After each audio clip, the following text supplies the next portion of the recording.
करतो. याच्यामध्ये आज आपण अगस्त्य ऋषीची जी काही नाडी पद्धती आहे त्याचा विचार करणार आहोत. तर ऋषी जे आहेत त्यांना पहिला वंदन करतो. ज्या गुरुने मला शिकवले त्यांना वंदन करतो आणि तेच मी तुमच्यापर्यंत पोहोचवण्याचा प्रयत्न करतो. फक्त प्रयत्न करतो, लक्षात घ्या. मी याच्यामध्ये एकदम दिग्गज आहे असं कधीही मी तुमच्यासमोर उच्चार काढले नाहीत, काढणार पण नाही. मी अजूनही विद्यार्थीच आहे. म्हणून एक वाक्य नेहमी ऐका. उज्ज्वल निकम जेव्हा बोलतात ते म्हणतात मी आजही न्याय शाखेचा विद्यार्थी आहे. ते कधीच म्हणत नाही की मी एकदम हुशार आहे, कधीच नाही. माणसाने विद्यार्थीच राहावं, शिकत असतो मनुष्य. तर अगस्त्य ऋषी जे आहेत हे सगळ्यात श्रेष्ठ ऋषींमध्ये, सप्त ऋषींमध्ये गणले गेलेले आहेत. त्यांनी अनेक ज्योतिष विद्यांचा अभ्यास केला आणि त्या अभ्यासामध्ये त्यावेळेला अशी नक्षत्रांची वगैरे ह्या गोष्टीची त्यांनी भर न देता, हा अगस्ती एक आकाशामध्ये तारा सुद्धा आहे.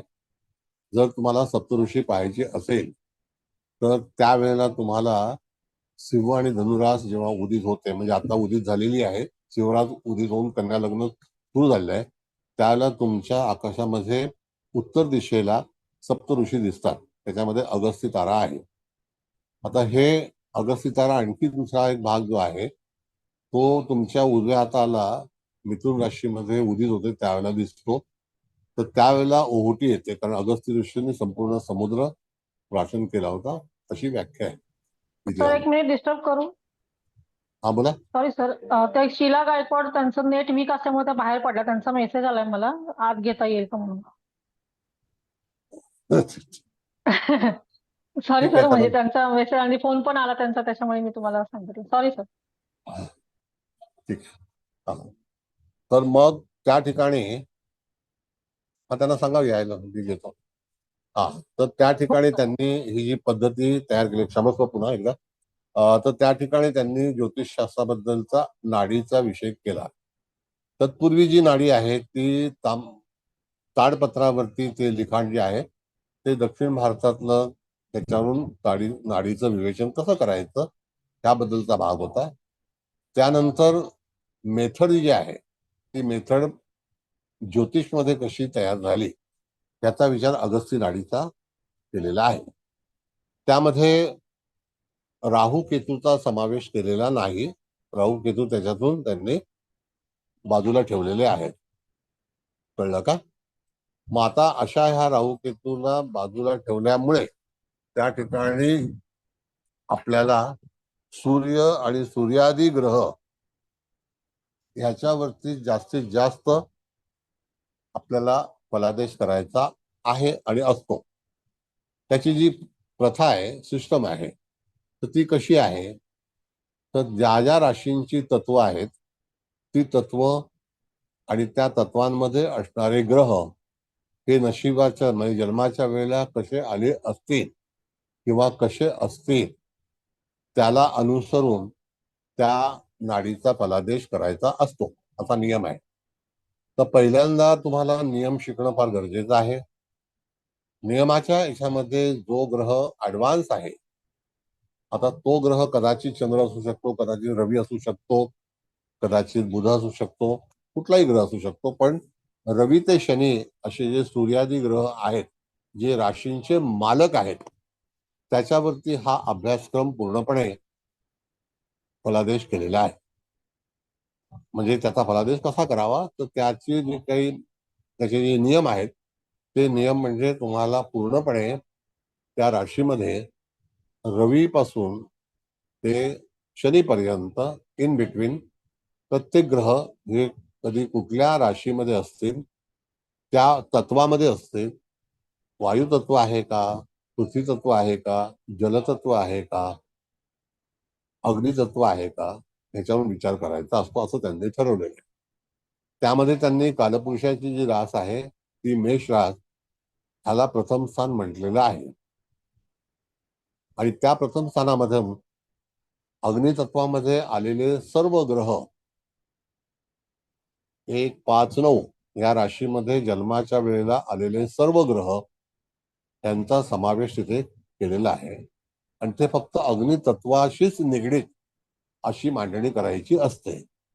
तर त्या तत्वामध्ये जास्ती ऍडव्हान्स असणारा ग्रह ह्याचं फलित पहिल्यांदा करायचं असतं. त्याच्या मागे असणारा ग्रह त्याचं फलित दुसऱ्यांदा करायचं असतं आणि त्याच्यानंतर कदाचित एका तत्वामध्ये 4 ग्रह पण येऊ शकतात, 5 ग्रह पण येऊ शकतात, 2 ग्रह पण येऊ शकतात. कधी कधी एक अग्नितत्वामध्ये एकही ग्रह येऊ शकत नाही. म्हणजे कधी कधी पूर्ण तत्व रिकाम राहू शकतं. असाही फलादेश आहे. आणि त्यानंतर त्याच्यामध्ये जो ऍडव्हान्स प्लॅनेट कदाचित चंद्र असू शकतो. पण चंद्र हा फास्ट मुवमेंट प्लॅनेट आहे. त्याची जी काही स्पीड आहे त्याचा तो सगळ्यात जास्ती आहे. मग तो त्या इत्यादी ग्रहांचा पुढे जातो. आता शनी आणि गुरु हे मंद ग्रह आहेत. आता मंद ग्रह असल्यामुळे त्या ठिकाणी ते ज्या तत्वामध्ये असतील, उदाहरणार्थ की पुढे जाऊन गुरु हा पुढे आफ्टर मे 15 ऑनवर्ड्स गुरु हा मिथुन राशीमध्ये जाईल. आता वृषभ राशीमध्ये आहे. तर त्यावेळेला तिथेच त्याच दरम्यान शनी मिथुन राशी वायू तत्वाशी असेल का संबंधित नाही. शनी त्यावेळेला जलतत्वामध्ये असेल ना, होय सर. बरोबर. मीन राशीत. हो. आता आता शनी वायू तत्वामध्ये आहे. आता मंगळ सुद्धा वायू तत्वामध्येच आहे, कारण मिथुनेला आला ना, नाही का. हे आपलं लेक्चर आहे. म्हणजे तुम्हाला हे जे व्याख्यान आहे हे इंट्रोडक्टरी नाही आहे, हे व्याकरण आहे. व्याकरण आहे की हे कशी मांडणी करावी. आता त्यामधून जर समजा आपण विचार केला की जलतत्वामध्ये किती ग्रह आहेत आणि त्याची रेष म्हणजे त्याची रांग ह्याच्यामध्ये प्रमुख ग्रह कोण आहे. आता प्रमुख ग्रहामध्ये भाग असा आहे की समजा शनी आता मीन राशीमध्ये जाईल, पण आत्ता मिथुन राशी वायू तत्वामध्ये कुंभ राशीमध्ये आहे. त्याने आता 22, 23, 24 डिग्री भोगलेले आहेत. म्हणजे तो दीर्घकाळ वायू तत्वामध्ये राहिलेला आहे. आणि इत्यादी ग्रह जे आहेत ते येऊन जाऊन होते. तर त्यामध्ये चंद्र सुद्धा होता, मंगळ सुद्धा काही महिन्यापूर्वी होता, त्याच्यानंतर गुरु सुद्धा होता. त्याच्यानंतर वायुतत्वामध्ये गुरु म्हणजे तुळेला पण होता आणि कुंभेला पण होता आणि मिथुनेला पण होता. मग ह्या अशा याच्यामध्ये असताना खरोखर तिथे अशी गती आहे का. आता तर थोडासा सारांश जर आपण घेतला तर त्या सारांशामध्ये जेव्हा शनी महाराज जर वायुतत्वामध्ये प्रवेश केला त्यावेळेला तो काळ 2023चा होता. बरोबर आहे, नाही का. होय सर. हो सर. 23चा होता.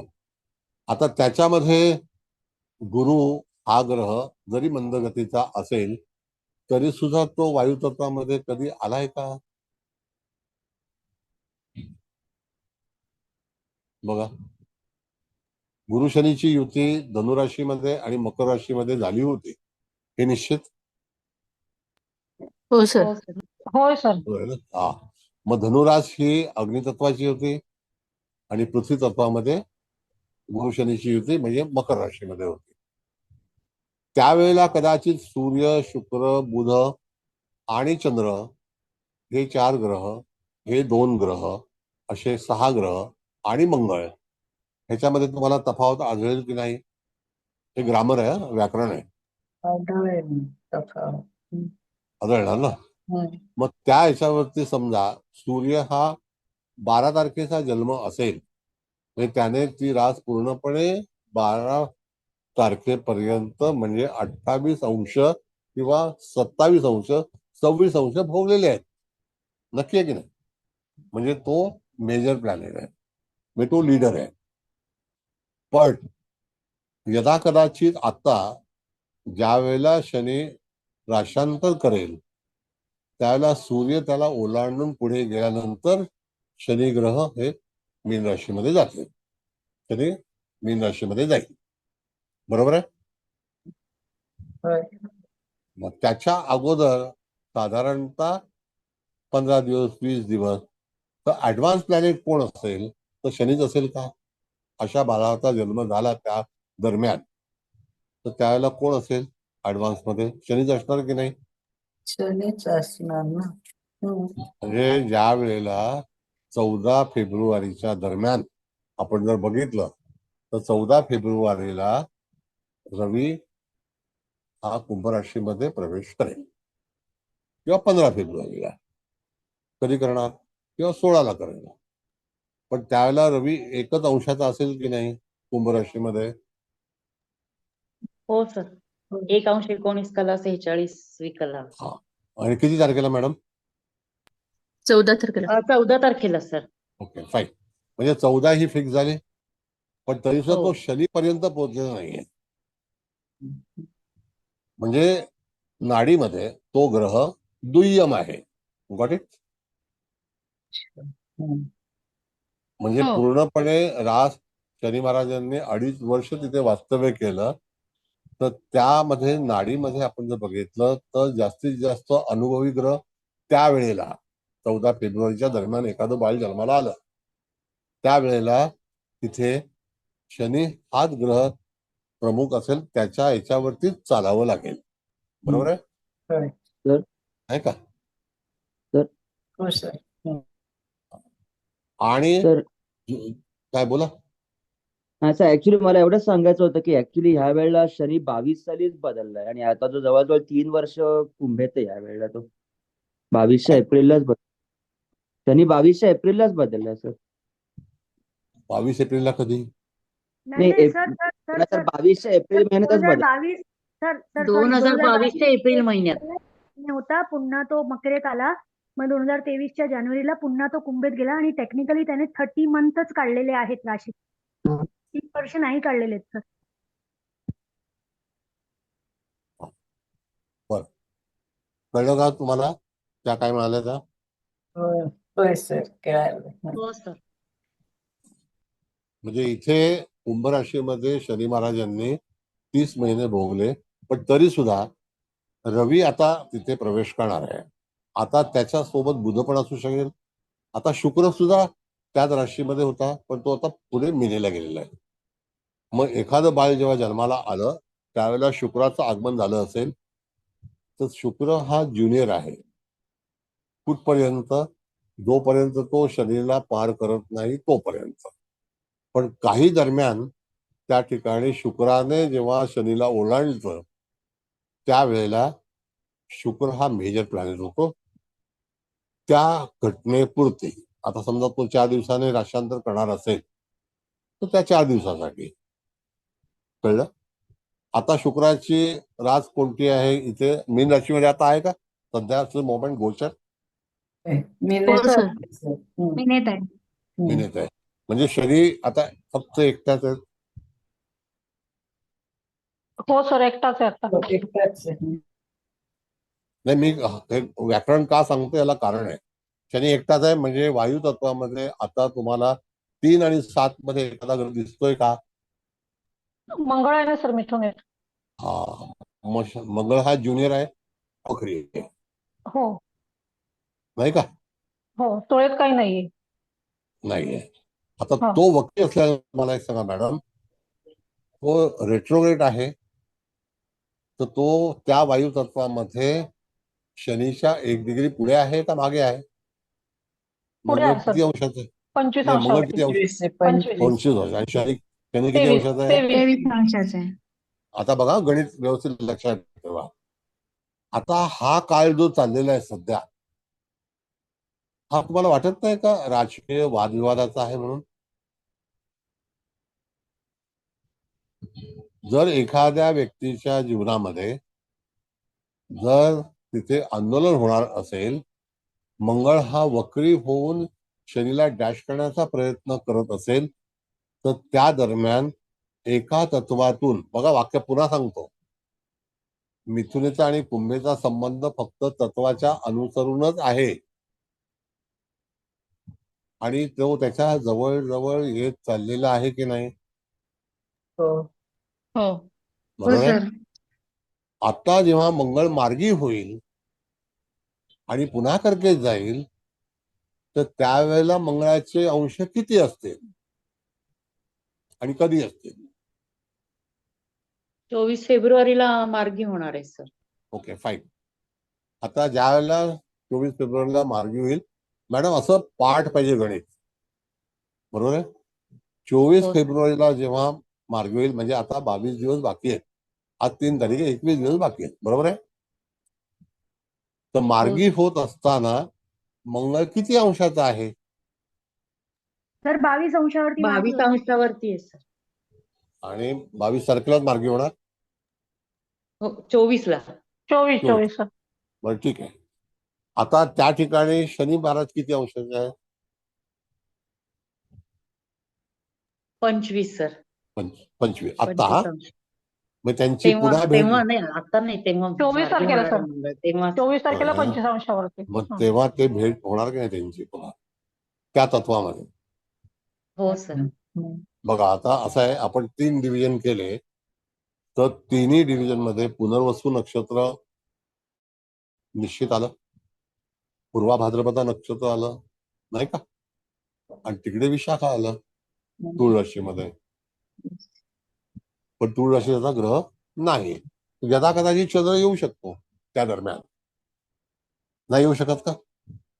कधी येईल बघा, 16 तारखेला चंद्र तिथे असेल, 16 फेब्रुवारीला, ज्याला संकष्टी आहे. 27 फेब्रुवारीला मकर नाही तुळेमध्ये. हो सर.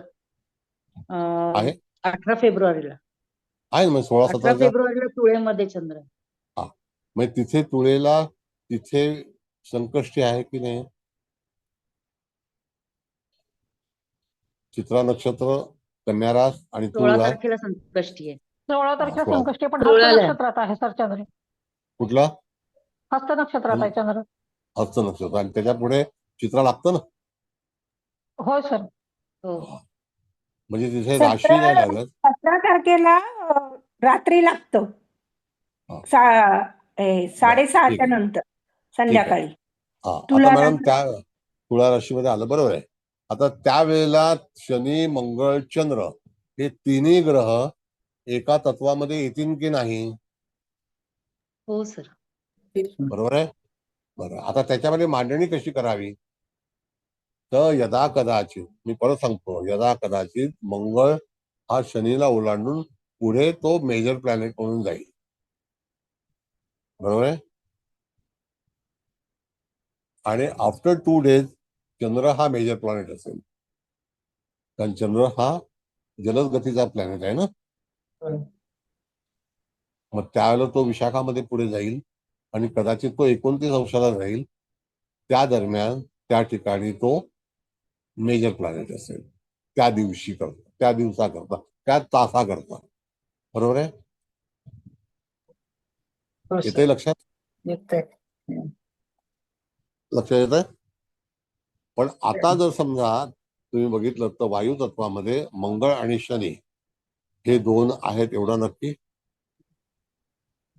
तर अशा वेळेला जर समजा एखादी कुंडली तुमच्याकडे आली आणि मंगळ वक्री आहे, तो आता त्या ठिकाणी पूर्णपणे कर्केतून आलेला आहे, म्हणजे जलतत्वातून आलेला आहे. वाक्य लक्षात घ्या, शनी जलतत्वाकडे जायला निघालेला आहे, बरोबर आहे. मग त्यावेळेला त्या ठिकाणी दोघांचा जो काही क्लॅश आहे, विरोध आहे, तो पर्टिक्युलर तत्वामध्ये होणार का होणार नाही? ते एका अंशावरती कधी ना कधीतरी येतील की नाही? एका कलेला, 2 कलेला, 5 कलेला फरक जाणवेल की नाही? हो सर.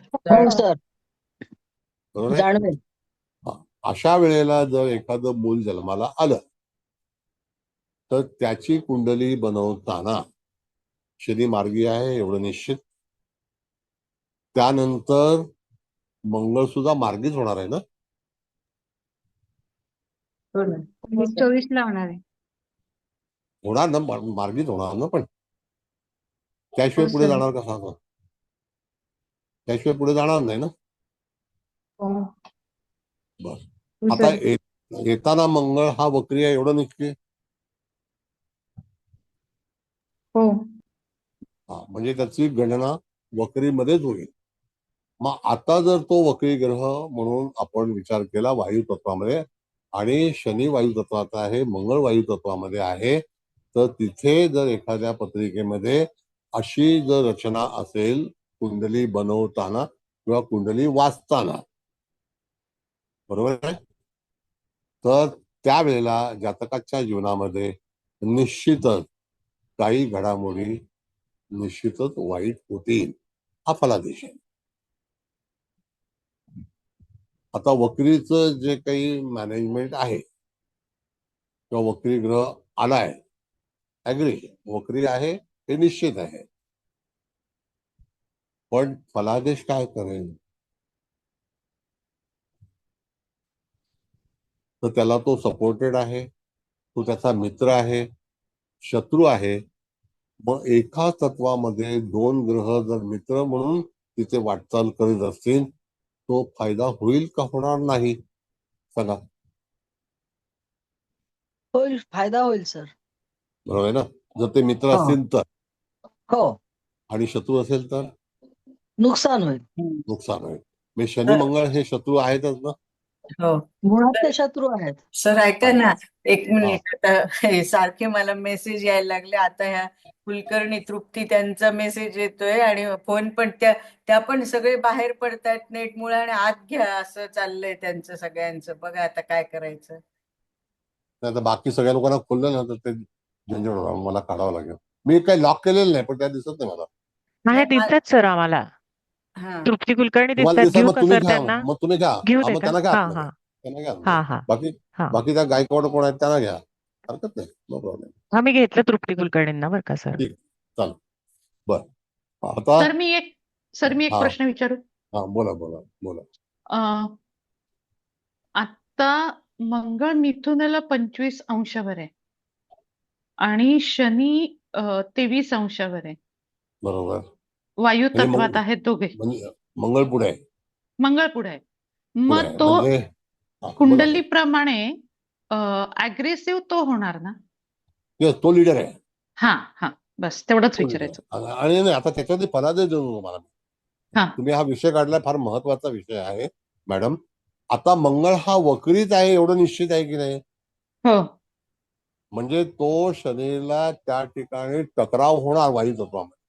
हो म्हणजे तिथे काही ना काहीतरी घटना घडणार, हो नाही का?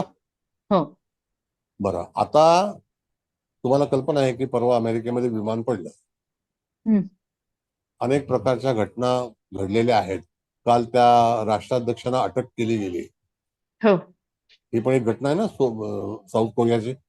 हो मग आता अशा घटना होत असताना एखाद्या जातकाची कुंडली तुमच्या समोर आली तर त्याची मांडणी करताना तुम्हाला नोट डाऊन केलं पाहिजे, जे आता आपण आता चर्चा करत आहोत. नोट डाऊन केलं पाहिजे की वायू तत्वामध्ये शनी मार्गी आहे, पण एक वायू तत्वातला ग्रह हा वक्री आहे आणि तो त्याचा शत्रू आहे. हो आणि त्याला अंशात्मक जेव्हा तुम्ही मांडणी कराल तर कोणता प्लॅनेट ऍडव्हान्स मध्ये आहे? मंगळ. मंगळ आहे आणि तो वक्री आहे. हो आणि तो वक्री आहे आणि हो. तो त्याच्या शत्रूशी मुकाबला करणार आहे. हो उत्तर काय पाहिजे आपल्याला? मुकाबला करणार आहे. हो म्हणजे त्या ठिकाणी यदा कदाचित हुज्जत करायची आहे, घालायची आहे, भांडण करायचं आहे, अपयश द्यायचं आहे. तर मंगळ हा विघ्न करता म्हणूनच त्याच्यामध्ये जोडला जाईल. हो हो. म्हणजे त्या मंगळात तुम्ही जेव्हा एखादं फलित कराल, आणि आता हे फलित जे आहे आपलं, आत्ताची जर ही कुंडली बनवली तर ते लाईफ टाईम तशीच फलित तुम्हाला द्यायला हवीत. ओके. म्हणजे त्या जातकाच्या जीवनामध्ये सतत काही ना काही घडामोडी त्या होतच राहतील. हा नाडीचा फलादेश आहे. हो म्हणजे आता एकाच आपण तत्वामधून होते म्हणून का सर? का Yes, समसप्तकात जेव्हा शनी मंगळ होते तेव्हा पण नाही. बऱ्याच घडामोडी घडल्या ना नाही. सर? नाही, तो त्यांचा आपला पारंपरिकचा भाग झाला. पण इथे अच्छा. आपण नवपंचम जेव्हा म्हणतो हा, तर ते नवपंचम नवपंचम. बाद होतं. एकाच आता तत्वातून झालं मिथुन, पण. हा हो मिथुन आणि कुंभ नवपंचम आहे ना, हो हो सर. मग ते बाद होतं. बघा परत मी सांगतो की हे ग्रामर आहे, अजून आपण कुंडली मांडलेली नाही. पण जर समजा आपण तिथे व्याकरण पक्क केलं नाही तर पुढे जाऊन तुम्ही फलित कसं देणार सांगा, द्याल का? सर अजून एक प्रश्न विचारू. हम्म. आता मिथुनेला मंगळ आहे आणि शनी कुंभेला आहे, बरोबर. पण यातला स्लो शनी आहे आणि फास्ट मंगळ आहे. पण बरोबर. हा पुढे जाऊन आता मिथुन येते, पण तो पुढे जाऊन कधी ना कधीतरी तुळेत येणारच. नाही तो तो तुळेत तुळे नाही नाही तो तुळेतला भाग तोपर्यंत शनी महाराज जे आहेत ते कर्केमध्येच असतो, हो हो नाही नाही त्याच्याशी माझा संबंध येणार नाही. हा त्याच्याशी संबंध येणार, पण तिथे मला म्हणायचंय की वायू तत्वातले ग्रह म्हणजे प्रत्येक तत्व पकडून त्याप्रमाणेच येस अग्रेसिव्ह धरून त्या घटना घडत राहणार. येस. आता बघा परत सांगतो, मला फार चांगला प्रश्न केला. शनी महाराज 29 मार्चला त्या ठिकाणी मीन राशीमध्ये जातील एवढं नक्की. हो नक्की. त्याच्यानंतर त्या ठिकाणी मंगळ हा सीमेला जाईल कदाचित, हो नाही का? आणि परत हो तो वृश्चिकेला येईल. हो कधी ना कधीतरी वृश्चिकेला येणार की नाही? हो त्यावेळेला तो मार्गी असेल. हो जर समजा त्या तत्वामध्ये ओलांडून तो शनीच्या पुढे गेला तर वर्तमानामध्ये लीडर कोण? तिथे मंगळच राहणार. मंगळ राहणार. तिथे ऍडव्हान्स हा प्रोसेस आहे. हो कोणता प्लॅनेट हा ऍडव्हान्स असेल त्यावेळेला मग हा म्हणजे शनीचं कारकत्व कमी होणार मग. कमी होणार. म्हणजे त्या ठिकाणी मंगळ आघाडीवर असेल. आपण एक शुद्ध भाषेमध्ये बोलतो, हा कुलकर्ण्यांच्या भाषेमध्ये आघाडीवर कोण असेल तर मंगळ असेल की नाही? हो मग मंगळाचे नियम पालन करावे लागतील. लागतील. येस. मी एक विचारू का? बोला. तर मला असा प्रश्न होता की ह्याचा अर्थ म्हणजे आपल्या अग्नितत्वाच्या 3 राशींमध्ये जो ग्रह आघाडीवर असेल त्याचे नियम पालन करते त्या कुंडलीमध्ये. हो, जो असेल त्याच्या मागे आपण चाललो होतो. झेंडा कोणाच्या हातात आहे? ओके. मग तो चंद्राच्या हातात जरी झेंडा असला तरी चंद्राचे नियम पालन करावे लागते. तो त्या वर्तमानामध्ये त्या ठिकाणी लीडर होता, बरोबर आहे? ओके कळलं सर. थँक्यू. मग त्या ठिकाणी झेंडा समजा रवीच्या हातात असेल तर तो आणखी योग्य, गुरुच्या हातात असेल तर आणखी योग्य. पण त्या प्लॅनेटरी पोझिशन मध्ये तुम्हाला तसे ग्रह आढळले पाहिजेत त्या तत्वामध्ये. हा कुलकर्णी मॅडम बोला, तुम्ही बोलत होता, बोला. हा सर कुलकर्णी मला मॅडम. हो सर मला आणखीन एक असं विचारायचं होतं की आता ऑक्टोबर नोव्हेंबर मध्ये 4 ग्रह वक्री होते. हो पण आपण असं धरलं की 2 ग्रह एका तत्वात वक्री आहेत आणि एक ग्रह त्याच तत्वामध्ये मार्गी आहे, म्हणजे हो व्यवस्थित स्पीडनी चालू आहे. तर त्या येस. दोन्ही वक्री ग्रहांचे शत्रू जर असतील तर ते तसं कसं हे करणार? हा तर आता समजा आत्ताच्या ह्या घटनेला हा. या ठिकाणी तुळेत चंद्र येणार, नक्की मार्गी असेल, हो बरोबर आहे. हो आणि मंगळ वक्री असेल, हो शनी मार्गी असेल. शनी मार्गी असणार. मग मंगळ जर समजा शनीच्या पुढे असून जर तो मागे येत असेल तर फलादेशामध्ये फरक आहे. मंगळ वक्री जर त्याच राशीमध्ये आहे म्हणजे तत्वामध्ये आणि तो हा वक्रीच चाललेला आहे हा आणि शनीला तो बिलकुल काही करत नाही, पण वक्रीची मोमेंट ही नोंद करावी. पण हा लीडर कोण असेल तर शनी असेल आणि कदाचित टेम्पररी लीडर कोण असेल तर चंद्र असेल. ओके ओके कळलं? हो बरं, आता चंद्राचे प्रोसेस काय आहे तर सहानुभूती. हा शनीचा आहे कठोरता, हा मंगळाची आहे हिंसा. हो कळलं? हो कठोर आणि हिंसेमध्ये फरक आहे. हो तर अशा रीतीने तुम्हाला त्या जातकाच्या कुंडलीमध्ये असणारे जे काही नियम आहेत, ग्रह आहेत, ते तुम्हाला फॉलो करून त्याच्या पुढे त्याचा निर्णय घ्यायला हवा. मग हो. ग्रह वक्री असेल तर त्याचा बाऊ करू नये हो. की तो वक्री आहे. त्याला नियम समजावून सांगणे. एखादी कुंडली मांडते वेळी तुम्हाला त्या तत्वांची जर कुंडली तुम्ही बनवली तर त्या ठिकाणी तुम्ही त्याचा व्यवस्थित तिथे फलादेश करू शकता.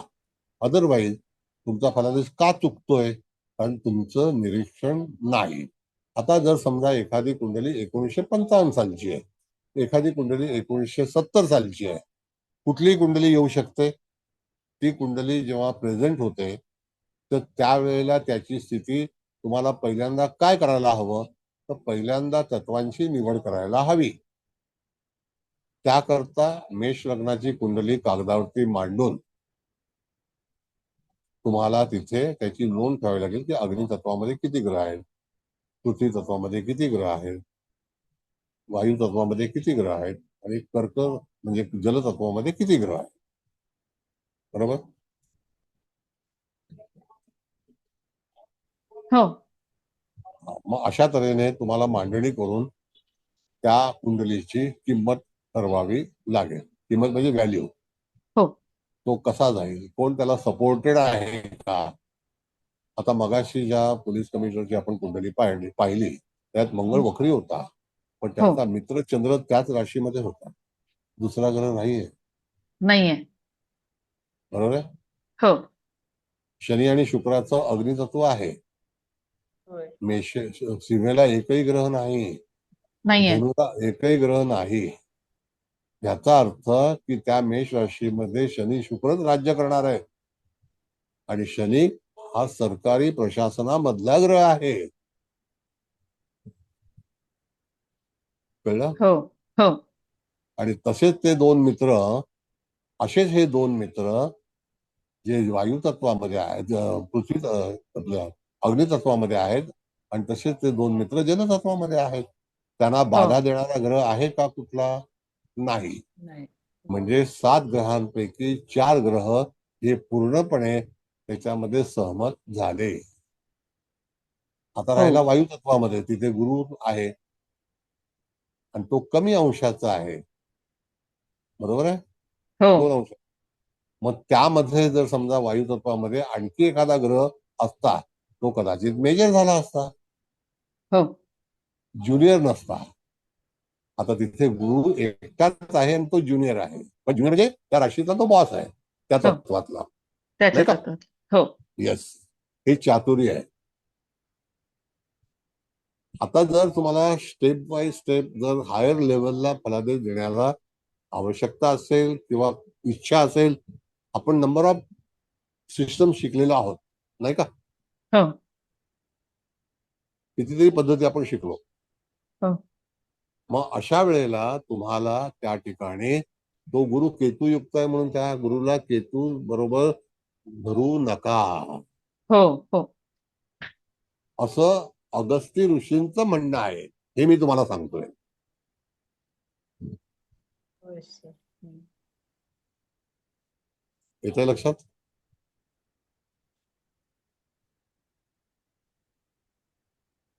नाही का? हो. बरं, आता ऐका. आता मंगळ हा वक्री त्या पत्रिकेमध्ये आहे वृश्चिक राशीला. बरोबर? आहे. आहे. चंद्र हा मार्गी आहे 12 अंशाला. होय सर. बरोबर आहे? म्हणजे चंद्र ऍडव्हान्स आहे. मंगळ 10 अंशाला वक्री आहे. होय. याचा अर्थ मंगळाला ओलांडून पुढे गेलेला आहे. मंगळाचा आणि चंद्राचा असा फरक पडणार नाही, कारण मंगळ मागे चाललेला आहे टुवर्ड्स, पण तो त्या पर्टिक्युलर नक्षत्रामध्ये वक्री आहे एवढं निश्चित. पण चंद्र हा फॉरवर्ड आहे, वक्री नाहीये. आहे? पण चंद्र वक्री होणार नाही, नाही का? मग फलित कुठे दडलंय? तुम्हाला फलित शोधायचं आहे. मॅडम, 23व्या वर्षी IPS होणं खाऊ नाहीये. हवं आहे का? अजिबात नाही. नक्कीच नाही सर. नक्कीच नाही सर. आणि ते पण 82%. कौतुकच आहे सर. आता मॅडम तुम्ही तर डिफेन्स मधल्याच आहात म्हणून मी तुम्हाला सांगतो. हा सर. त्यांच्याकडे आता जी पोझिशन आहे ना, हा सर. आत्ताची पोस्टिंग हा हा. ती किती किलोमीटरची माहिती तुम्हाला? नाही सर, सांगा ना सर. 3200 किलोमीटरची आहे. बापरे, त्यांच्यावर खूप मोठी जबाबदारी टाकलेली आहे. म्हणजे ते केपेबल 3200 आहेत म्हणून. किलोमीटर. येस, इथे तुम्हाला बघा, आता असं आहे मॅडम की जेव्हा एखाद्या आपल्या घरामध्ये ज्येष्ठ पुत्र किंवा कनिष्ठ पुत्र हा सर. त्याच्याकडे रिस्पॉन्सिबिलिटी जेव्हा येते त्या ताकदीनुसार येते. येते, हो बरोबर आहे. 3200 किलोमीटर खूपच ला खरंच आहे बघ. आहे की नाही कर्तव्य? एकदम म्हणजे खरंच कौतुक आहे त्यांचं, आणि त्यांच्यावरती टाकली एवढी जबाबदारी ते पेलतायत पण समर्थपणाने. Yes, it is. म्हणजे मुख्यमंत्री मनोहर जोशी होते, हा. गृहमंत्री गोपीनाथ मुंडे होते. हा. त्यांच्या वेळेला तो तिथे सहभागी झाला. त्यानंतर नंबर ऑफ मुख्यमंत्री वगैरे वगैरे लोक आले. हम्म. पोलीसचं काम असतं, जिथे जाईल तिथे आपलं काम करायचं. हो. आणि त्याच्यानंतर फडणवीस आले आणि त्यांना प्रिन्सिपल सेक्रेटरी करून टाकलं होम. एकदम खरं ग्रेट आहेत ते खरंच. ग्रेट आहे की नाही? मग हो, हा जो नक्की. भाग आहे, हा ग्रेट भाग, हो. हा फक्त जर आपण बकरी वकरी घरावरती मंगळ आहे जर म्हणून. नाही नाही, चुकीचं झाला ना संपूर्ण फलादेश, तसं जर धरून जर दिला तर. नाही का? हो सर. म्हणून तिथे त्या ठिकाणी तो प्रभाकर पेंडसे जो आहे तो बोला, अरे तुम्ही कुंडली वाचली, माझी तर वाट लावून टाकली. मी म्हटलं असं नाही बाबा, तू ये असायचं परत नाही असेल. सर, सुरुवात तर चांगली झाली होती, सगळं चांगलं बोललं जात होतं. मग मध्येच कुठेतरी ते विषय हे निघाला सर, तो तसा. आता मी लावणार नाही सराव क्लास वगैरे, आता विसरून घे. कारण काय आहे नाही ते सर, हा नाही घ्यायला पाहिजे, पण ज्यांची कुंडली आहे त्यांना नका सर. प्रत्येक जण जितकं आपली हे आहे त्याच्याप्रमाणे जर सांगत राहिले ना, असं झालं. सांगण्याचे अधिकार आहेत तुम्हाला. मी कधीही मनाई केली नाही. मी बोलण्याचे अधिकार पण तुमचे काढून नाही घेतले. तुम्ही विचारता, मी प्रश्न देतो, उत्तर. हो सर, हो हो. मग मी काही नाही बोलतो कधी. बर, नाही सर, आता कधीच नाही. आता कम टू पॉइंट. तर मग आता अशा वेळेला ह्या दोन तत्वामध्ये ग्रह जर वक्री असेल, आता तिथे सूर्य आणि चंद्र हे वक्री होत नाहीत, हे तर नक्की झालं. हो ना. बरोबर हो आहे. सर. आता राहिला बुध आणि शुक्राचा, ते कधी येतील? ते वक्री होतील का? ते मार्गी असतील तर ते कधी येतील? हा एक भाग आहे. पण आता भाग असा आला की एखादं जातक तुमच्याकडे, पुन्हा सांगतो, 55 सालाचा आला आणि त्याची तुम्ही अगस्ती नाडीच्या कुंडलीच्या अनुषंगाने कुंडली बनवली आणि त्याचं विवेचन करायचा प्रयत्न केला, तर तुम्हाला नेमकं काय पाहायचं आहे हे ठरवलं पाहिजे की नाही? हो सर. म्हणजे हा जर विचार तुम्ही केला तरच तुम्ही तिथे हे करू शकता ना, अदरवाईज काय करणार? पण ती सिस्टम माहिती पाहिजे आपल्याला. आणि प्रत्येक गोष्टीमध्ये आपण जर समजा एखादा क्लार्क केलं, आपण अकाउंटंट झालो, तर त्या ठिकाणी आपण शेवटी पद्धतीच फॉलो करतो ना. हो सर. मग जो लेखाजोखा असेल, जे कॅल्क्युलेशन, त्याच्यामध्ये एक हातचा चुकला तर कमी जास्ती होतं ना. मग तसंच जेव्हा कुंडली कठीण नाही आहे, हे एक वाक्य लक्षात ठेवा, विद्या कठीण नाही. मी तुम्हाला असे सुरळीतपणे शिकवणार आहे की ज्याच्यामध्ये तुम्हाला बिलकुल विचार करण्याची आवश्यकता भासणार नाही. आता हे ग्रामर कळलं का तुम्हाला? होय सर, छान. होय सर. हो सर. म्हणजे याचा अर्थ की काही ऋषींनी आपल्यासाठी ज्या ज्या गोष्टी केलेल्या आहेत त्या गोष्टीवरती जर समजा तुम्ही ज्ञान प्राप्त केलं तर काय जातं, काय वाईट आहे? सर तुम्ही शिकवताय म्हणून मिळतंय सर आम्हाला ज्ञान, नाही तर कोणी शिकवलं असतं आम्हाला. म्हणजे तिथे पद्धती शिकणं गरजेचं आहे. आता जर समजा मंगळ शनीच्या नक्षत्रात आहे, आता तुमच्या जीवनामध्ये काही होणार नाही शनीच्या नक्षत्रात आहे, कारण तिथे तुमचं फेल गर्लफ्रेंड कसं फेल होणार, शक्य आहे? सर हा बोला. थोडक्यात आपण असं म्हणू शकतो का की एकाच तत्वामध्ये जो ग्रह जास्त अंशावरती आहे तो त्याचा त्या लीडर म्हणू शकतो त्याला आपण थोडक्यात. येस, असा साधा त्याचा सोपा अर्थ आपण त्यातनं काढू शकतो का सर? हा असं बघा ना, मी तुम्हाला हा. सांगितलं की कदाचित झेंडा कोणाच्या हातात आहे, हो हो तो चंद्राच्या हातात पण जाऊ शकतो. बरोबर. हो मग त्याच्या मागचे माणसं जी आहेत ती डिपेंडेंट असतात. बरोबर बरोबर. जसं आता चंद्र तुळ राशीमध्ये आल्यानंतर तो 2 दिवसांनी पुढे जाईल, जास्त अंशावरती जाईल. हा म्हणजे त्यावेळेला चंद्राच्या हातामध्ये झेंडा असणार, त्यावेळेस शनी मंगळ जरी त्याच तत्वामध्ये असले तरी सुद्धा अधिकार चंद्राचे जास्त चालतील असंच म्हणायचं ना सर? नक्की हा. नक्की. ओके. बरं, आता चतुर्थीचा विषय काढला म्हणून मी तुम्हाला सांगतो. हा चतुर्थी, दिवाळी, गणपती, विनायकी हो ह्या सगळ्या तुळ राशीमध्ये येतात. हो सर. आता कालची विनायकी होती ती वेगळी होती, पण पुढे येणारी संकष्टी चतुर्थी आहे. हो आता अशा वेळेला तुम्ही माघ महिना आहे ना हा, हो त्याला कारण काय माहितीये मॅडम, सांगतो तुम्हाला. हा आता कुंभ राशीमध्ये रवी जाईल, हो त्याशिवाय चतुर्थी होणार नाही. बर. आणि कुंभ राशीचा सनसेट जेव्हा होईल त्यावेळेला हा आकाशामध्ये मघा नक्षत्र दिसतं हो आणि त्याला माघ बरोबर. महिना म्हटलेला आहे. अच्छा बर. आणि ती माघी पौर्णिमा येते हो आणि मागे पौर्णिमा येते. माघी पौर्णिमेनंतर त्या ठिकाणी तुम्हाला चतुर्थी येते, बरोबर. हो संकष्टी कृष्ण येते. कसं. हो हो संकष्टी तर नक्षत्रांवरनच महिन्यांना नावं दिली आहेत ना. हो. आणि पंचांगामध्ये हे स्पष्टीकरण दिलं पाहिजे की नाही आपल्याला, हो होय पण सर दिलं पाहिजे.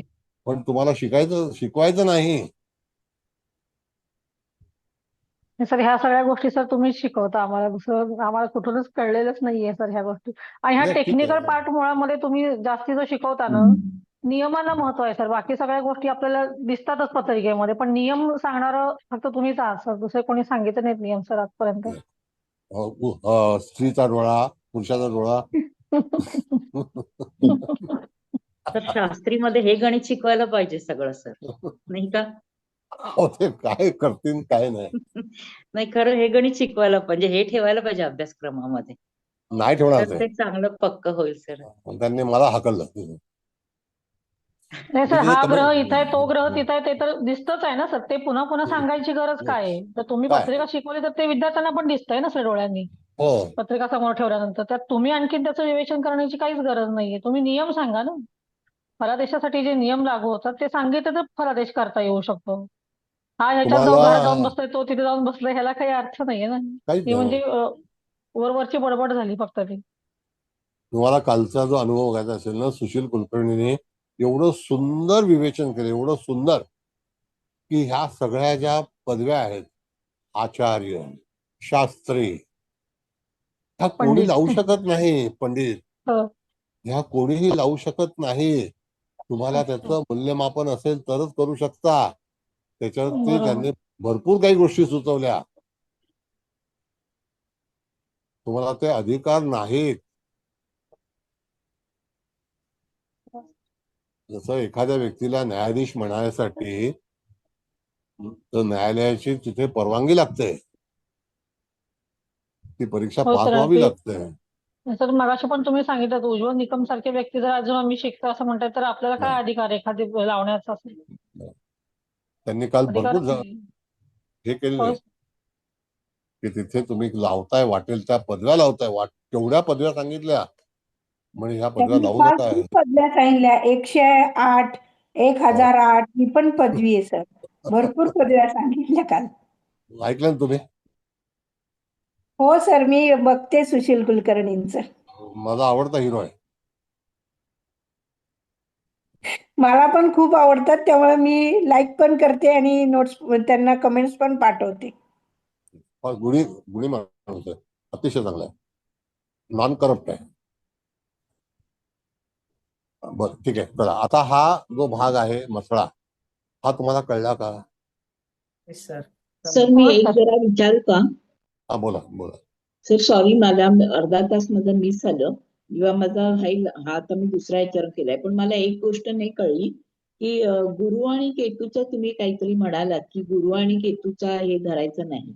बाकी मी एवढं आत्ताच्या संभाषणावरून लक्षात घेतलं की एका तत्वात जे ग्रह आहेत त्यातला जास्त अंश भोगलेल्या ग्रहाचं फलित आपण धरायचं आहे, नेतृत्व.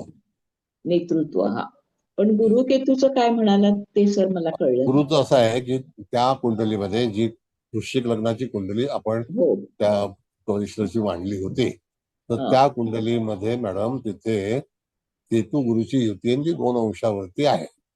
हा. तर तो 2 अंशाचा गुरु केतू तो परमिटेड नाही. तो गुरु हा एकटाच आहे, पण तो 2 अंशाचा आहे आणि वायू तत्वामध्ये दुसरा ग्रह नाहीये.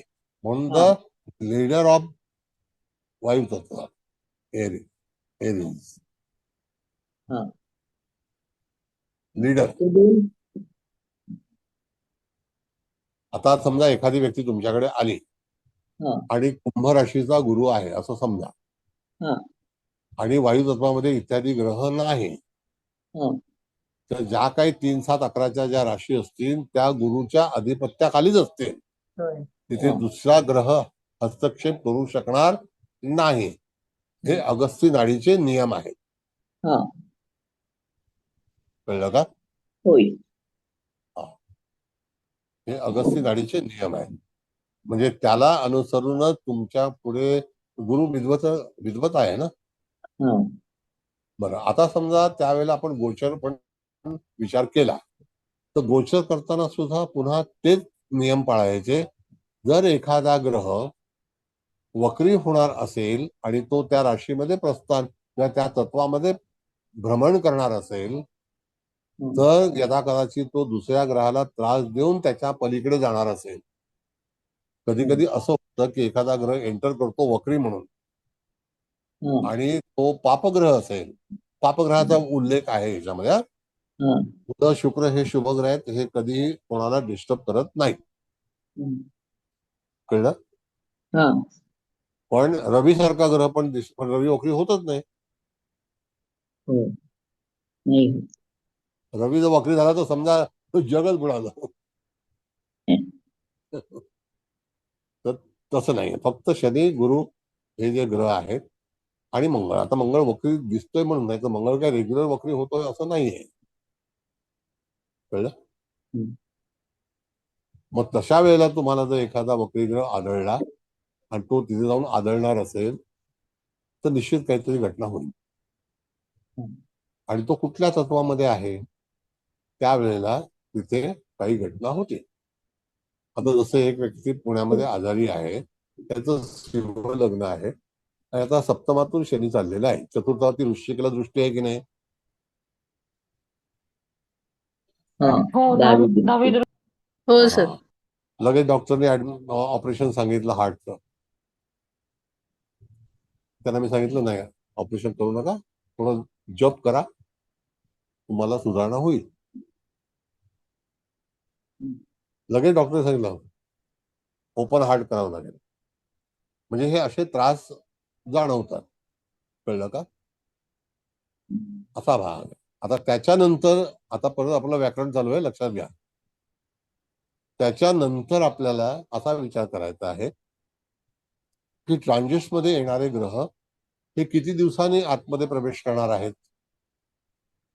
ते त्याचे मित्र आहेत का, ते त्याचे शत्रू आहेत का, त्याला ओव्हरलॅप करून तिथून जाणार आहेत का, फायदा देऊन जाणार आहेत का.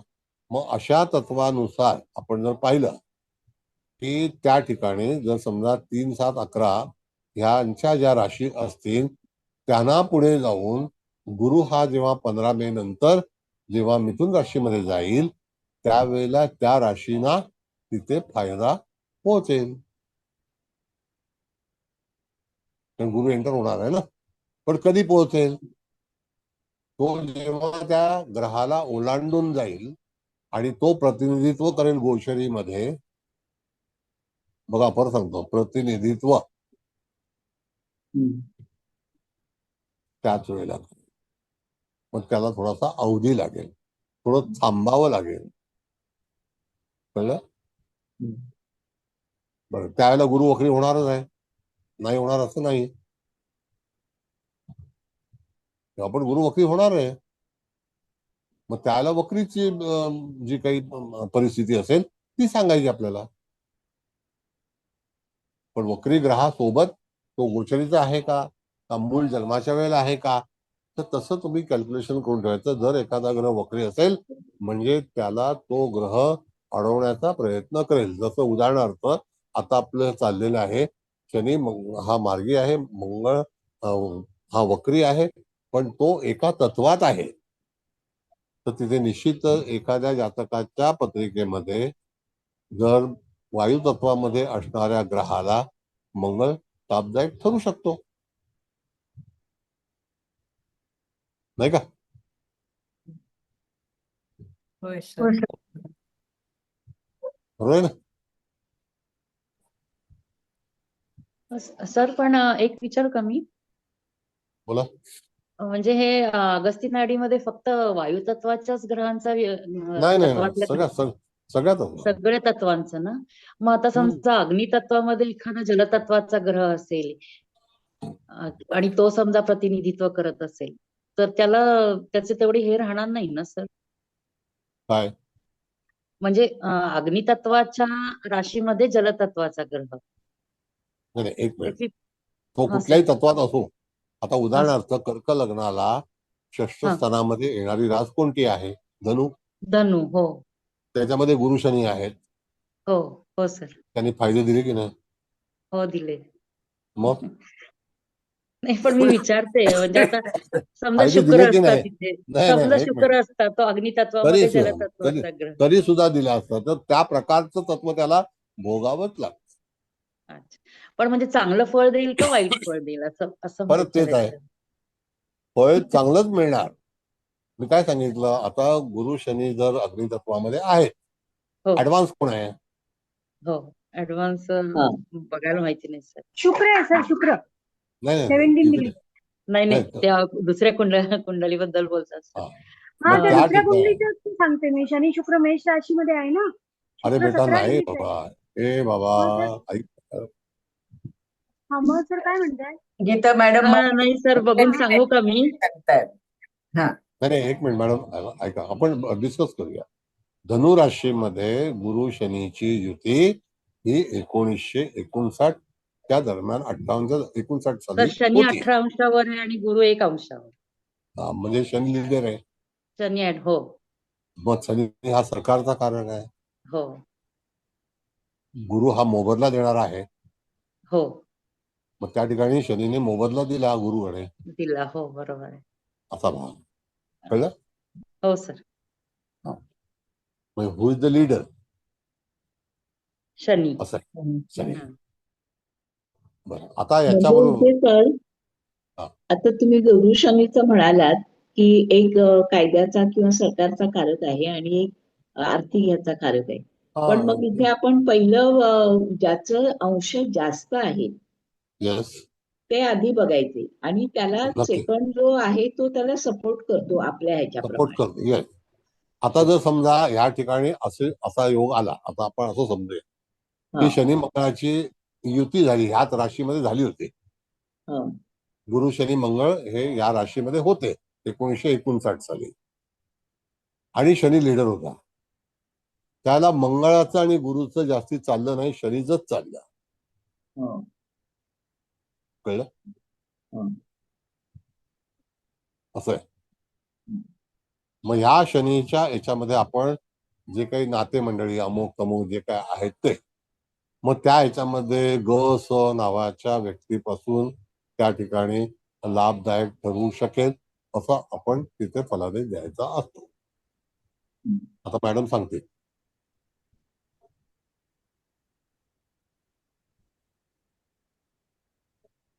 तर मी एक विचारू सर हा बोला. सर मला असं विचारत होतं की ह्याच्या अगस्ती नाडीमध्ये आपण जे शिकतो त्याच्यामध्ये आपण स्थान लक्षात घेत नाही, म्हणजे कुठला ग्रह अष्टमात आहे त्याने काही फरक पडत नाही आपल्याला. नाही नाही ते पण करायचं, ते आता पुढे येईल. पहिला तुम्हाला तत्वतशी ते येणार पुढे. ओके. ते जेव्हा आपली मूळ कुंडली आपण मांडू त्यावेळेला त्याचा विचार केला जाईल. नाही केला जाईल असं नाही, केला जाईल ना. ओके. हा दुसरं कोण बोलतंय? बोला. हा सर मी बोलते. नमस्ते सर. नमस्ते. सर सेम आपण भृगुनंदी नाडीमध्ये देखील आपण ह्या वेगवेगळ्या तत्वाप्रमाणे विचार करत होतो ना सर, पृथ्वी तत्व, जलतत्व, अग्नितत्व याप्रमाणे. हा बोला ना. हा तर म्हणजे आता ही अगस्ती ऋषी नाडीमध्ये तुम्ही सांगितलं की म्हणजे ज्या ग्रहांचे जसं चंद्राला आता पुढे 2 दिवसांनी ते अधिकार जास्त प्राप्त होतील, तर सेम थिंग आपण याच्यामध्ये पण तसाच विचार करत होतो. म्हणजे हा ह्याच्यात डिफरन्स काय भृगुनंदी असेल सर? नाही त्याच्यामध्ये डिफरन्स असा आहे की हे सगळे ऋषींनी आपापल्या पद्धतीने नाड्या बनवलेल्या आहेत. हे सप्त येस. ऋषी जे आहेत ना, त्या सप्त ऋषींच्या वेगवेगळ्या नाड्या आहेत आणि त्याचा फलादेशामध्ये तफावत आहे. हा हा मला तेच प्रश्न होता. Yes sir. फलादेशामध्ये तफावत आहे. मग आता आपण जे काही शिकणार आहोत त्याचा तफावत तुम्हाला, त्याचा जो फलादेश आहे तो अगस्ती नाडीमध्ये आहे. कळलं? हो सर. येस असं सर. आहे. येस. Thank you sir. थँक्यू. बर. मग आता इथे जेव्हा एखादा ग्रह कुठल्या तत्वामध्ये येतो, त्याची चाल कुठे आहे, त्याचं वकील पण म्हणजे गोचरीने येणार आहे का, पण मूळ ग्रह जर समजा कुंडलीमध्ये वक्री असेल असं आपण समजू, तर त्या ठिकाणी आपण जेव्हा जन्माला येतो त्यावेळेला कुंडली स्टॉप होते की नाही तिथे, त्याच आपण मोजमाप करतो. बरोबर आहे? मग तो बुध सुद्धा असू शकतो, शुक्र सुद्धा असू शकतो, गुरु सुद्धा असू शकतो, मंगळ पण असू शकतो. मग त्याची नोंद करा. नोंद केल्यानंतर तो ग्रह तिथे थांबलाय, तर तो पुढे कोणाला जाऊ देतोय का तो त्याच्यावरती आक्रमण करतोय, फलादेश असा आहे. आणि तो जर समजा त्याच्या हातात जेव्हा सूत्र जातील तर तो माघार घेईल. कळलं? काय वाटतं? हो सर. हो सर. जर समजा एखादी पत्रिका तुमच्याकडे, मी पुन्हा सांगतो की 1974 सालची पत्रिका आली, त्याला कर्केला शनी होता आणि त्या दरम्यान पत्रिकेमध्ये त्या तत्वामध्ये, जलतत्वामध्ये इत्यादी ग्रह असतील. आता रविचंद्र काय वक्री होणार नाहीत, शनी गुरु वक्री होऊ शकतात. तर त्यावेळेला जेव्हा आपण म्हणतो की शनी गुरुचा नवपंचम योग आहे, मान्य आहे ना. आता पण वृषभ राशीमध्ये शनी गुरु आहे तो वक्री आहे, नाही का? हो. पण तो कालांतराने मार्गी होणार. पण आता जर समजा पृथ्वी तत्वामध्ये एखादा ग्रह एंटर होणार आहे का, हा पहिला भाग आहे. पृथ्वी आता एवढ्यात नाही तत्वामध्ये कोणी एंटर होणार. नाही होणार. म्हणजे त्या ठिकाणी गुरु हा राजा आहे पण वक्री आहे. हो. कळलं का? कन्या राशीमध्ये कोणी नाही, चंद्र येणार आहे. कन्या राशीत केतू आहे सर. नाही तो नाही, त्याला जोडायचंच नाही ना. केतूचा विचार पण केलेला, केतूचा विचार केलेला नाही. हा. कळलं? असं आहे.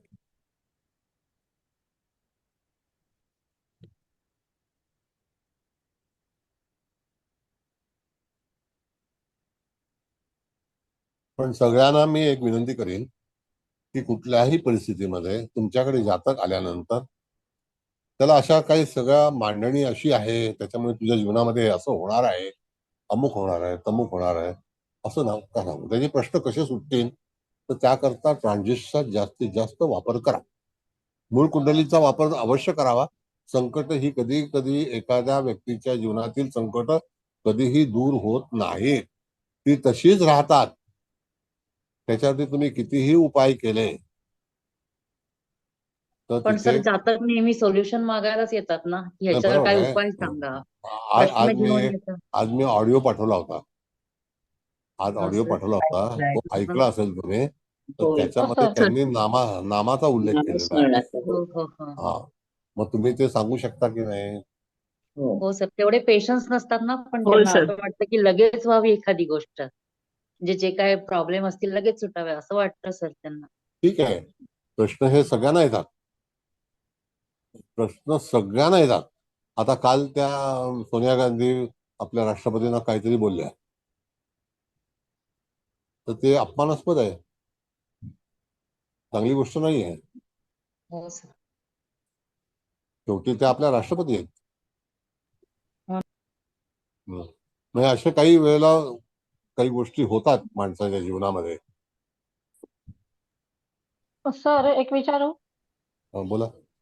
सर आता मीन राशीमध्ये आता नेपच्यून राहूचा आपण विचार करायचा नाहीये, पण आता चंद्र आणि शुक्र 2 ग्रह आहेत मीन राशीमध्ये आणि कर्क आणि वृश्चिक मध्ये काहीच नाही आता सध्या. आणि हम्म. चंद्र 28 अंशावरती आणि शुक्र 5 अंशावरती आहे. म्हणजे इथं आता लीडर फक्त चंद्रच झाला. हो, आणि दुसरी गोष्ट अशी की आता मकरेमध्ये रवी बुध आणि वृषभेमध्ये गुरु आहे. म्हणजे पृथ्वी तत्वाचा विचार करायला गेला तर गुरु आता 17 अंशावरती आहे आणि बुध 16 अंशावरती आहे. म्हणजे गुरु लीडर झाला आणि त्याच्या पाठोपाठ आपण बुधाचा विचार करायचा. सॉरी, नक्की रवी 20 नक्की. अंशावरती आहे. सॉरी, म्हणजे येस रवी लीडर होणार सर. आणि त्याच्या येस. पाठोपाठ गुरु आणि बुध असा विचार करायचा का आपण हो, सर? मग रवीचे नियम गुरुला फॉलो करावे लागतील. अच्छा, बर. पण सर ओके. ते रवी थोडे दिवस राहील ना, म्हणजे हो, गोचरीने आहे नाही त्याच्यामुळे नाही नाही नाही, म्हणजे तेवढ्या गोचरीचा आता दिवसापुरतं ते फलित. आता आता त्यांनी जे सांगितलं वर्णन आहे, तर ते ते गोचरीच सांगितलं ट्रान्झिस ना सर त्यांनी, नाही नाही ट्रान्झिटच नाही नाही सांगितलं. नाही हो सर. ऋषभ, मग मकरेचा गुरु रवी सांगितला ना, तो हो गोचरेचा आहे. हो. हा, तर मकरेचा. ती वर्तमान कुंडलीचा आहे. आता हो, वर्तमान कुंडली. हो आज रात्री 11 वाजून काही मिनिटाने चंद्र हा मेष राशीत जाणार आहे. हो. कळलं का? आणि तेव्हा पंचक समाप्त होईल. पंचक परवाच लागलेलं आहे, धनिष्ठामध्ये चंद्र असताना. धनिष्ठा. हो हो सर. म्हणजे आज पंचक आहे. मग ते पंचक कधी सुटतंय? हे रेवती संपल्या, रेवतीतून पुढे गेल्यावरती. येस, म्हणजे मेष राशीमध्ये चंद्र आल्यानंतर पंचक सुटतं. आणि त्यावेळेला जर तिथे मेष राशीमध्ये एकही ग्रह नसेल तर चंद्रच राजा होणार. सर बाकी हर्षल वगैरे त्यांचा नाही ना विचार नाही करायचा, नाही नाही, 7 ग्रह फक्त 7 ग्रह. कारण मेषेत तर हर्षल आहे ना आता. रवी आधी. हो. नाही नाही, हर्षल वगैरे फक्त अगस्तीमध्ये त्यावेळेला हर्षलचा शोध पण लागला नव्हता. पण सर आता हा चंद्र जर लिडरशिप घेणार असेल, पण त्याची कारकीर्द जर 2.25 दिवसाचीच त्या ह्याच्यापुरती आहे, तर मग तेवढ्या कालावधीसाठी जे कार्य असेल तेव्हा तो सक्सेस जास्त देईल असं आपल्याला म्हणता येईल. अदरवाईज नाही, आपल्या जन्मकुंड सांगतो तुम्हाला. आता समजा, आता ह्या कुलकर्णी मॅडमने जे सांगितलं हे ट्रान्झिट पोझिशनने सांगितलं, हो आजचं गोचर, बरोबर आहे की नाही? हो पण जर समजा एखाद्या व्यक्तीच्या याच्यामध्ये त्याला भावनात्मक सपोर्ट, त्याच्या मनामध्ये शांतता, त्याच्यामध्ये त्याला यश मिळणं, मानसिक चिंता दूर होणं, अशा गोष्टी केव्हा होतील? चंद्र हा मनाचा कारक आहे की नाही? हो तो जेव्हा त्या कृत्तिका नक्षत्राच्या पहिल्या चरणामध्ये जेव्हा विराजमान होईल तेव्हा बाकीचे ग्रह सगळे जे आहेत ते पिछाडीवरती असतील, हो जर अग्नितत्वाचा विचार केला तर. पण तरी सुद्धा चंद्र हा फास्ट मोमेंट आहे, त्यांना तो भेटत जाणार आहे पुढे, जर त्या अग्नितत्वामध्ये ग्रह असतील तर. नाही सध्या तर तरी नाही. कुठे एक पण नाहीये सर अग्नितत्वामध्ये ग्रह. नाही नाही, मूळच्या एखाद्या मूळचे.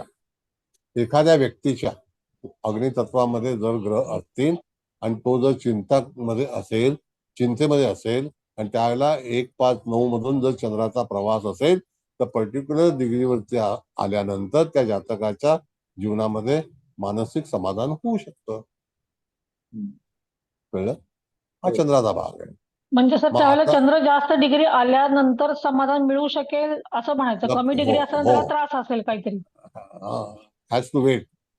अच्छा, हा, म्हणजे त्याला एक दिवस का होईना पण तो त्याला चंद्र पुढे जाईपर्यंत, जास्त अंशावरती जाईपर्यंत त्याला थांबावं लागेल, शांत राहावं लागेल. Yes, okay. थांबावं लागेल. आता राहिला भाग रवीचा.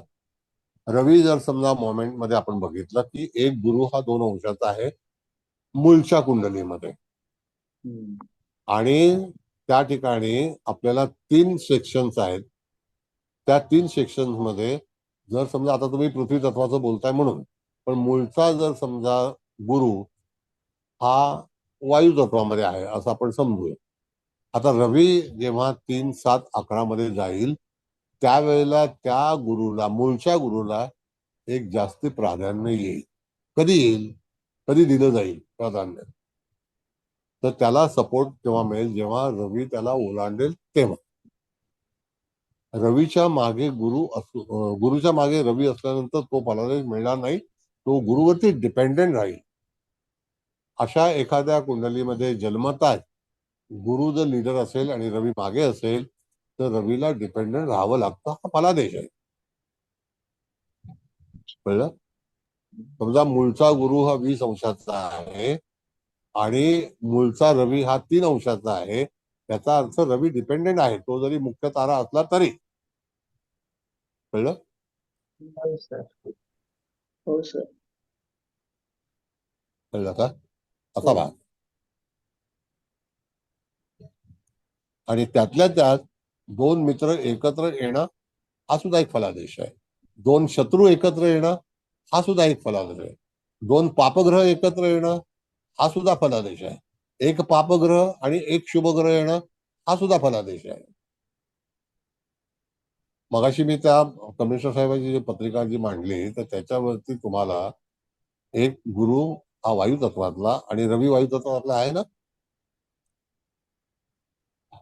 रवी लीडर आहे रवी तिथे. आहे सर, हो पण सर. गुरु नाही. गुरु पृथ्वी तत्वातला आहे ना. 6 मध्ये आहे ना गुरु केतू. 6 मध्ये आहे. हो, हा, 6 मध्ये. इकडे रवी पृथ्वी तत्वात आहे पण त्याच अंशावरती आहे सर, 3 अंशावरती, एवढाच फरक. एका तत्वात नाहीये. एका तत्वात नाही. तत्वात नाही, तत्वात नाही, मग फॉरगेट इट. पण गुरु हा एकटा आहे, रवी हा एकटा आहे. रवी आहे एकटा, पण गुरु नाही ना एकटा सर. बुध पण आहे ना, वृषभेचा बुध पण आहे आणि बुधाचं डिग्री जास्त आहे गुरुपेक्षा. म्हणजे मग तो होईल ना मेन. मग लीडर बुध होईल. बुध होईल, मग बुध बरोबर. होईल. बुध होईल. पण हा बुध पण काम करणार नाही का? करेल ना. करेल ना.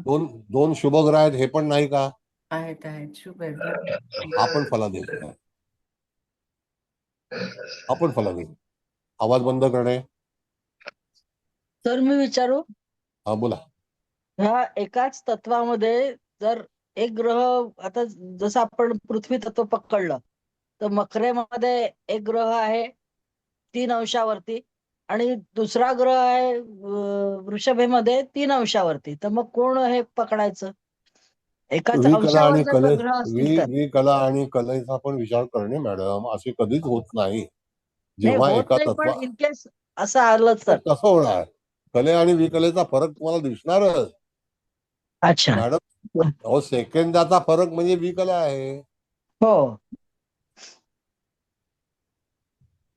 आणि कुठलीही मोमेंट होताना तुम्ही जेव्हा बऱ्याच पत्रिका पडताळून पहा, तपासा आणि सारखा शोध करत राहा, त्याला तुम्हाला जरी एका तत्वामध्ये जर ग्रह असले तरी त्यांच्या कला विकला ह्या भिन्न असतील.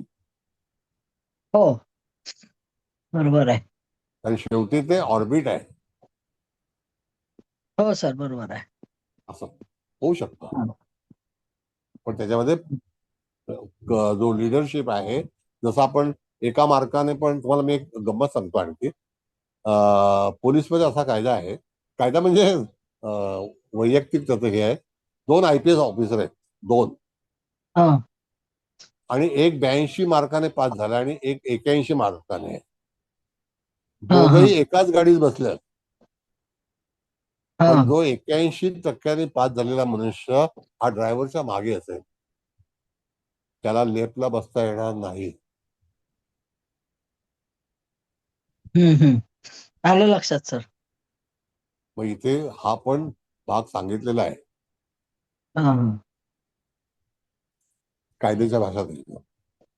हु is senior who is junior हा हा सर जरा मी त्याचा डिस्टर्ब करते सर बोला माझ्याकडे आचार्य आलेत लिस्ट न्यायला मी जरा गेले तर ठीक आहे. चालेल हो हं? Okay thank you sir thank you. हा काय म्हणता तुम्ही मॅडम? Thank you sir. आलं लक्षात सर, आलं लक्षात. ओके अशा थँक्यू सर. बऱ्याचशा शासकीय नियमांचं तुम्हाला ज्ञान असणं गरजेचं आहे. नाहीतर फलित नाही सांगता येत. बरोबर फलित आहे सर. करताना तुम्हाला सगळ्या गोष्टी विचारात घेणं आवश्यक आहे. ते जर नसेल तर तुम्हाला ते होणार नाही. म्हणजे ग्रहाची मांडणी करताना तुम्ही तिथे व्यवस्थित रचना करा. 3-7-11 2-6-10 1-5-9 आता पुढे फलादेश आपण कुंडली प्रत्यक्ष मांडून त्याच्यावरती आपण विवेचन करू. पण आता मी तुम्हाला जे ग्रामर आहे ते ग्रामर तुम्हाला पूर्णपणे मला असं वाटतं दिलेलं आहे. होय सर. ठीक आहे. बरं हो चल सर. आता असं आहे चव्हाण मॅडम पुढे गेल्या. हो सर. हा आता जरा तुम्ही बोला. छान झाला क्लास, सुंदर एकदम. नाही ते छान झालं हे अतिशय सगळं दरवेळेला सुंदर तुम्ही आणि छानच सांगता. हा नेहमीच छान चांगला, मग नेहमीप्रमाणे छान छान झाला. छान झाला हा प्रतिसाद नाहीये. आणि तुम्ही जे काही नाडीबद्दल जे काही सांगितलं तत्वांबद्दल ते सुंदर झालं. वक्री ग्रहाबद्दल नवीन माहिती मिळाली. वक्री ग्रह परिणाम करत नाही हे कळलं. छान आहे. आणि सुंदर झाला क्लास तर, छानच एकदम. नाही परिणाम करतात नाही असं करत असा भाग नाही. पण आता तुमच्या समोर प्रात्यक्षिक आहे की त्या व्यक्तीला एवढी मोठी पोस्ट जी प्राप्त हो झाली तो आणि ते वृश्चिकेचाच मंगळ आहे ना, मग तरी बलवान सुद्धा होऊन काहीतरी बसतोय ना लग्नात. काहीतरी आहे ना म्हणजे तिथे. हो प्रश्नच नाही, छानच आहे. मग त्या ठिकाणी आज एवढ्या मला तर आश्चर्य वाटलं खरोखर की 23व्या वर्षी मनुष्य एका झटक्यात हो 82% कुंडली एकदम बलवान आहे, ती चांगलीच आहे.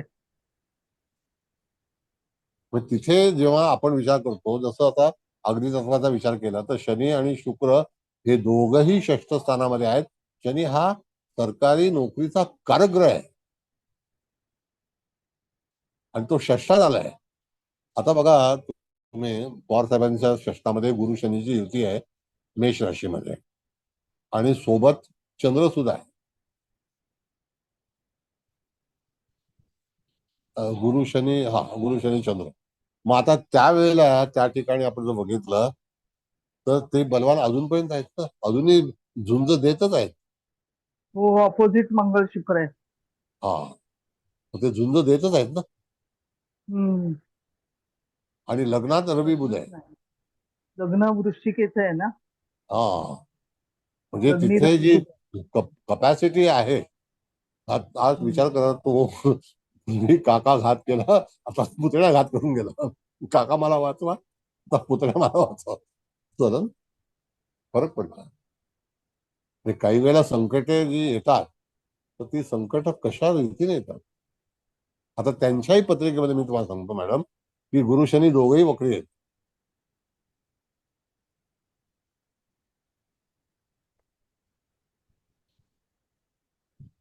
असं आहे. इथं 4 महिने राहतात ना एकत्र गुरु शनी वक्री. पण तरी सुद्धा ते वक्री आहेत ना. त्यांना आज एवढी मोठी हो आहे संरक्षण मंत्री, संरक्षण मंत्री, कृषी मंत्री, केंद्रीय मंत्री फक्त पंतप्रधान व्हायचे राहिले.